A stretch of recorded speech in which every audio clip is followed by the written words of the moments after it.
Selam arkadaşlar, balık tutma günlüğümüzün 7. günündeyiz. Sabah birkaç video izleyip gaza geldikten sonra balığa çıktım.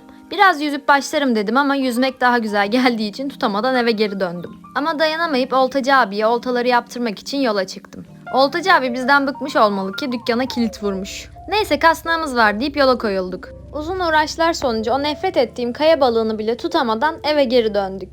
Ama eve giderken aklımıza çok güzel bir fikir geldi. Balık tutma günlüğümüzün 50. gününe özel sizin belirlediğiniz bir yerde balık tutmaya gideceğiz.